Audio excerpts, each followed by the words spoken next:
किसी दुकान पर आपको अगर नमक 10 रुपए में मिल रही हो और दूसरा दुकानदार वही नमक 12 रुपए में बेच रहा हो, तो आप किन से खरीदेंगे? जवाब बिल्कुल सीधा है, 10 रुपए वाले से। क्योंकि कोई भी समझदार इंसान अपनी जेब से फालतू खर्च क्यों करना चाहेगा? लेकिन झारखंड खाद्य उपभोक्ता मामले के मंत्री इरफान अंसारी जी शायद इस आसान गणित को समझना नहीं चाहते हैं।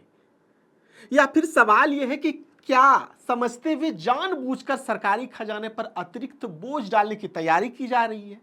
दरअसल राज्य के करीब 67.84 लाख गरीब परिवारों को पीडीएस के जरिए नमक उपलब्ध कराया जाता है।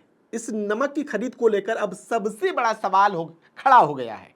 जानकारी के मुताबिक भारत सरकार की सहकारी संस्था ने विभाग को 10 रुपये 72 पैसे प्रति किलो की दर से नमक उपलब्ध कराने का प्रस्ताव दिया था, यानी सस्ता नमक। सरकारी संस्था से सीधे सरकारी खजाने की बचत होती। लेकिन हैरानी की बात है कि विभाग अब तक एक निजी कंपनी आदिनाथ कैंप फूड के जरिए 12 रुपये 5 पैसे प्रति किलो की दर से नमक खरीदने की बात कर रही है। सबसे दिलचस्प यह है कि यह निजी कंपनी पहले भी इस विभाग को 10 रुपये 96 पैसे प्रति किलो की दर से नमक सप्लाई कर रहा था। अब आखिर अचानक ऐसा क्या बदल गया कि उसी कंपनी का रेट बढ़कर 12 रुपये 5 पैसे हो गया और इस विभाग ने बढ़ी हुई कीमत पर खरीदने की तैयारी भी शुरू कर दी? अब आप सीधा सीधा हिसाब लगाइए, हर किलो नमक पर 1 रुपये 33 पैसे खर्च किए जाएंगे अलग से। जब करोड़ों किलो नमक खरीदा जाएगा तो इसका सीधा असर सरकारी खजाने पर पड़ेगा।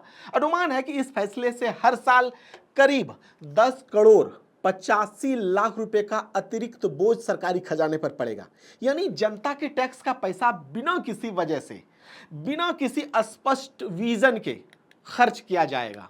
हैरानी की बात यह है कि विभाग ने पहले खुद कैबिनेट को भेजे अपने प्रस्ताव में कहा था कि अगर केंद्रीय भंडार से नमक खरीदा जाए तो राजकोष में बचत होगी।